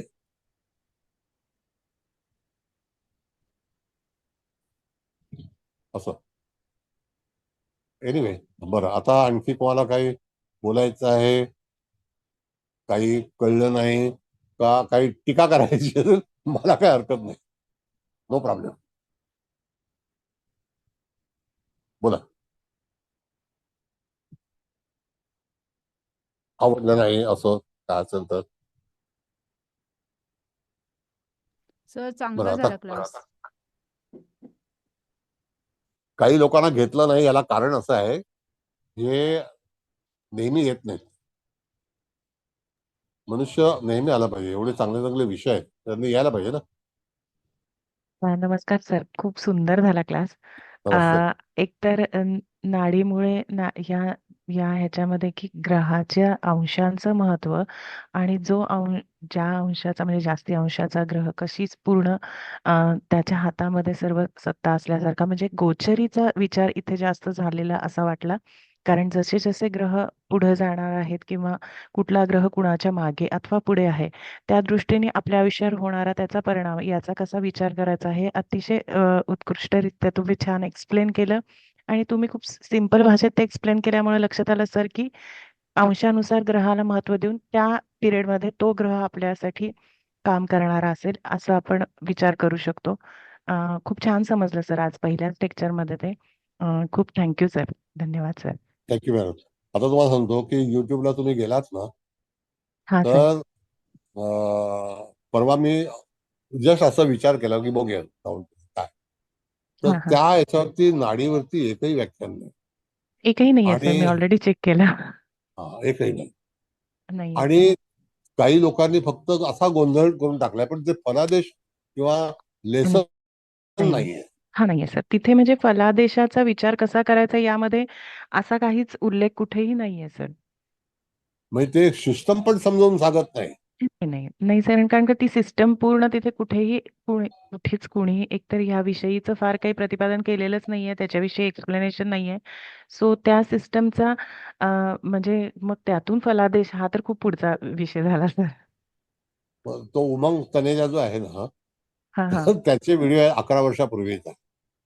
हा राईट. हो सर आहेत जुने. त्याने पण तिथे स्पष्टीकरण ये ऐसा होगा नाही नाही वो ऐसा है. हा बघा ब्लॅक अँड व्हाईट मध्ये तो व्हिडिओ आहे, त्यावेळेला कलर नव्हता. सर फक्त हो मी बघितलं सर. ते फक्त ते असं असतं असं असतं पण हो हा. ठीक आहे असतं हे तर आपल्याला माहिती आहे दिसतंय किंवा ग्रह मग अगेन मग त्याचं आपण कसं विचार करणार आहोत आणि त्यावरनं आपण काय फलित देणार आहोत किंवा त्याची सिस्टीम काय आहे याविषयीचं कुठेच एक्सप्लेनेशन नाहीये सर. कुठेच नाहीये. नाहीये कुठेच सर. नाही. हो थँक्यू सर. तेच हो. म्हणूनच म्हणलं इतका नाही. प्राचीन विषय आणि खूप म्हणजे छान आहे यातनं एकतर सूक्ष्मतेकडे पण जाता येतं आपण. यापूर्वीही तुम्ही आम्हाला भृगुनंदी नाडी पण शिकवलेला आहे. तर खूप थँक्यू सर. धन्यवाद. धन्यवाद. असं आहे नाडीचं हे. आणि हळदणकर मॅडम तुम्हाला काही कथन करायचं आहे, बोलायचं आहे काही? मग मी विसरून जाईन, समारोप त्या करतील. तर मी एकच सेकंद बोलणार आहे. एक बोला. आता विद्या मॅडमनी मुद्दा जो मांडला तो तर आज नव्याने आणि भृगुनंदी नाडीत सुद्धा थोडीशी त्याची परिचय झालेला होता. पण आजच्या ह्याच्याप्रमाणे मी माझं खूपसं गेलं पण मला जे समजलं ते मी सांगते की मूलतः कुंडलीमध्ये तत्वांमध्ये पडणारे ग्रह यावरून कुंडलीतला कोणता ग्रह मजबूत आहे हे तर आपल्याला कळणारच आहे. आणि नंतर विद्याने सांगितलेला मुद्दा पण आपण घेऊन कोणत्या एजच्या अनुसार त्या वेळेला तिथे जाता येईल याचा पण अंदाज घेता येईल. आणि सगळ्यात महत्वाची गोष्ट म्हणजे की याच्यामध्ये तुम्ही एक मुद्दा असा जो सांगितलात की काही ग्रह वक्री होऊन जेव्हा त्या तत्वामध्ये एंटर करतात पहिल्या तत्वातून दुसऱ्या तत्वामध्ये तेव्हा सुद्धा आपल्याला कोणता ग्रह त्याला ओव्हरलॅप करणार आहे किंवा टक्कर देणार आहे याचा आपल्याला विचार करायला पाहिजे. नाही तर आपण नुसतं त्याचं तत्व लक्षात घेतलं तर चालणार नाही. कारण प्रत्येक ग्रहाची मोमेंट ही वेगळ्या स्पीडमध्ये असते. त्यामुळे आपल्याला त्याचा विचार करायला पाहिजे. एकूणच हा नवीन विषय आहे आणि नवीन दिशा देणारा विषय आहे तेव्हा त्या दृष्टीने खूप चांगला आहे याच्यात काही वाद नाही. धन्यवाद सर. धन्यवाद. हा कुबल मॅडम समारोप करा. करते. सर सर्वात प्रथम तुम्हाला नमस्कार. चव्हाण मॅडम तुम्हाला पण नमस्कार आणि इथे उपस्थित सर्वांचे स्वागत आणि सर्वांना नमस्कार. सगळ्यांनीच म्हणजे छान अभिप्राय दिला आणि मुळात तुम्ही आज पहिलं लेक्चर आणि ग्रामर ते आम्हाला म्हणजे सगळ्यांनाच मला वाटतं छान समजलंय की सगळ्यात प्रथम कुंडली आल्यानंतर ती मेष लग्नाची म्हणजे आपल्या कालपुरुषाची अशी मांडून घ्यायची आणि मग सगळे ग्रह म्हणजे अग्नितत्वात कुठले आहेत, पृथ्वी तत्वात कुठले, वायू किंवा जलतत्वात असे आपण मांडून घ्यायचे आणि अग्नितत्वात म्हणजे जास्त डिग्री भोगलेला किंवा ज्याचे अंश जास्त आहेत, समजा 2-3 असले तर ज्याचे अंश जास्त तर तो तिथला लीडर, आणि तुम्ही नंतर अजून करणार आहात फलादेश, पण समजा त्या अग्नितत्वात एक अग्नितत्वाचा स्वतःचा म्हणजे ग्रह आणि दुसरा समजा शनी सारखा, म्हणजे आपण शनी मंगळ असं हे केलं तर मग तिथला फलादेश देताना बरंच त्याच्यात हे होईल ना, कारण हे दोघं तसे मित्र नाहीयेत, आणि पण मित्र असले समजा मंगळ आणि सूर्य असेल तर ओके, किंवा मंगळ आणि गुरु असला तरी पण समजा चालू शकेल, पण शनी मंगळ असे म्हणजे शत्रू ग्रह जर आले तर त्या फलादेशात फरक पडेल. आणि गोचरीनी पण आपण तसंच बघणार आहोत. मगाशी तुम्ही गुरु आणि रवीचं पण छान सांगितलं, म्हणजे गुरु समजा आधी म्हणजे गुरुच्या मागे रवी आहे म्हणजे त्याचे अंश कमी, पण फलादेश केव्हा मिळेल की तो जेव्हा गुरुला ओलांडून पुढे जाईल रवी, म्हणजे ज्यावेळेस रवी तिथला लीडर होईल तेव्हा त्या गुरुला त्याचा फायदा होईल. म्हणजे हे इथपर्यंत जर मला कळालं, सगळ्यांना पण ते कळालंच असावं असं मला नक्कीच वाटतंय. आणि सर अतिशय उत्तम, आणि आम्हाला खूपच उत्सुकता लागली आहे म्हणजे ह्याचं पुढच्या लेक्चरची, आणि अतिशय उत्तम झालाय क्लास, तर त्यासाठी मी आणि आम्ही इथे उपस्थित सर्वजण तुम्हाला कोटी कोटी धन्यवाद देतो आणि कोटी कोटी आभार पण मानतो. Thank you sir. Hats off to you and your divine thank you. आता असं आहे मॅडम, थँक्यू. एक सांगतो, एक हा गोष्ट बोला. राहून गेली हा की लग्न हे 26 डिग्रीचा समजा आहे, ओके. बरोबर आहे. हो तर लग्न ते कर्क म्हणजे जलतत्वाचंच आहे, हो. आपण जी पत्रिका मांडली होती. हम्म. याचा अर्थ की जातक जलतत्व हा सर्व्हिस इंडस्ट्रीमध्ये आहे अच्छा. आणि त्याच्यामध्येच मंगळ आहे, होय. तर त्याला तिथे मिळणारं काम, आणि चंद्र हम्म. हा जलतत्वामध्ये आहे, हो ना. आणि त्याला मिळणारं कार्य की त्याच्या नशिबात येणारं कार्य हे त्या धाडसी वृत्तीच असेल. बरोबर. आता दुसरा भाग असा आहे की अशा वेळेला कितीतरी लोक जन्माला आले असतील, नाही आले असतील असा काही भाग नाही. नाही. त्याच्यानंतर माणसाचं जे नशीब, आपण जेव्हा जन्म घेतो तर ते नशीब आपल्याला वळणदार असतं, कुठे घेऊन जातं, कुठे घेऊन जात नाही, तर त्या ठिकाणी आपली थांबतो आपण. तर अशा वेळेला तुम्हाला त्या ठिकाणी अपयश किंवा तत्सम गोष्ट प्रेडिक्ट करते वेळी काही जर शंका आढळली तर प्रत्येकाचं नशीब जे आहे ते भिन्न भिन्न आहे. तुमच्याकडे जातक एखादा आलाय तर त्या जातकाच्या नशिबाबद्दलच आपण चर्चा करायची. अख्ख्या जगामध्ये जेवढे लोक जन्माला असतील त्याच्याबद्दल काही चर्चा करण्याची आवश्यकता नाही. कळलं का? असं आहे. म्हणजे तिथे तुम्हाला पर्टिक्युलर कसं आहे की बाबा ही कुंडली आहे, त्याच्यामध्ये तुला कुठल्या क्षेत्राशी संबंधित कार्य करायचं आहे. आता त्या पेन्सेला मी जेव्हा सांगितलं होतं तर त्याच्या लग्नी चंद्रगुरूची जी युती आहे, मी त्याचे वडील आले, दोन होता तेव्हा तो लहान होतो, तर 93चा जन्म आहे तो. तर त्याला सांगितलं की तुम्ही काही काळजी करू नका, आणि तिथे हा स्वतःच्या याच्यावरती बुद्धिमत्तेवरती तो पुढे जाईल. आणि त्याने MCS त्याला नुकतं म्हणजे असं MCSचा जो मास्टर ऑफ कॉम्प्युटर सायन्स हा एक विषयच नवीन आला होता. असं जसं आता AI विषय आहे, आर्टिफिशियल इंटेलिजन्स, तर तशा पद्धतीने आपल्याला विचार करायचा आहे. तो विषयाला धरून काळाला पण त्याला महत्व आहे. कालाय तस्मै नमः. एनिवे, धन्यवाद तुम्हाला सगळ्यांना. Madam thank you sir. Thank you sir. धन्यवाद सर. धन्यवाद सर सर. आभारी आहे sir. Thank you sir. Thank you thank you sir. धन्यवाद सर. Thank you sir.